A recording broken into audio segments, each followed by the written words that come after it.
All, welcome to my channel shiny thoughts. చూసారా ఎంతో tasty అయిన ఫ్రైడ్ రైస్ ఎలా చేసుకోవాలో చూసుకుందామా. మరి దానికి కావాల్సిన ఇంగ్రీడియంట్స్ వచ్చేసి carrot, egg, potato and cashew, chilli and కొత్తిమీర, పుదీనా, కరివేపాకు కూడా మెయిన్ ఇంగ్రీడియంట్ అనమాట. కరివేపాకు, క్యాప్సికమ్ మన చాయిస్ అనమాట. తర్వాత చికెన్ని మ్యాగ్నేట్ చేసుకోవాలి. అల్లం వెల్లుల్లి పేస్ట్, సాల్ట్, గరం మసాలా, కారం అనమాట.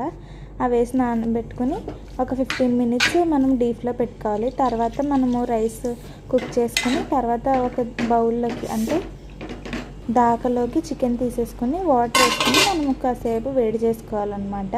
బాయిల్ అవ్వనివ్వాలి.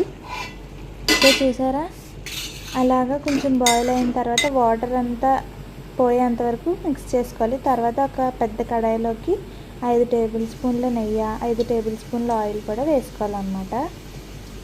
చూసారా, అలా తర్వాత మనము ముందుగా మ్యారినేట్ చేసుకున్న చికెన్ అందులోకి కన్వర్ట్ చేసేసుకోవాలి. కాసేపు దాన్ని తిప్పుకోవాలన్నమాట. ఒకసారి కలుపుకుంటే ఆ చికెన్ అనేది దగ్గరగా అవుతుందన్నమాట. తర్వాత 3 ఎగ్స్ తీసుకోవాలన్నాను కదా, అవి అందులోకి తీసుకుని 3 ఎగ్స్ అందులోకి తీసేసుకుని కలుపుకోవాలి. లేదంటే ఆమ్లెట్ కింద అయిపోతాయి కదా. సో చూసారా అలాగా. తర్వాత పెప్పర్ పౌడర్ అయితే అందులోకి వేసేసుకోవాలి, బ్లాక్ పెప్పర్ పౌడర్. తర్వాత మనం ముందుగా తీసుకున్న ఇంగ్రీడియంట్స్ అన్నీ ఒక తర్వాత ఒకటి కన్వర్ట్ చేసేసుకుంటూ వేసుకుంటూ ఉండాలన్నమాట. క్యాప్సికమ్, క్యారెట్, పొటాటో అనేది నీటిలో నానబెట్టుకుని ఉంచుకోవాలి, లేదంటే బ్లాక్ అయిపోతుంది. ఇవి చూసారా, కరివేపాకు, కొత్తిమీర, పుదీనా కూడా వేసుకుని మూత పెట్టేయాలన్నమాట. తర్వాత వెజిటేబుల్స్ అన్నీ దగ్గరికి అయిపోతాయి. మనం ఒకసారి మిక్స్ చేసుకుని అందులోకి మనకు తగినంత సాల్ట్ అయితే వేసేసుకోవాలి.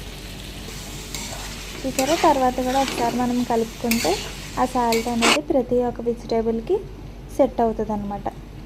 తర్వాత మనం ముందుగా చేసుకున్న బాయిలింగ్ రైస్ని అందులోకి వేసేసుకోవాలి. ఒకసారి కలుపుకుంటే ఎంత టేస్టీ అయిన ఫ్రైడ్ రైస్ రెడీ. మీకు నచ్చినట్టయితే లైక్ చేయండి. Thank you.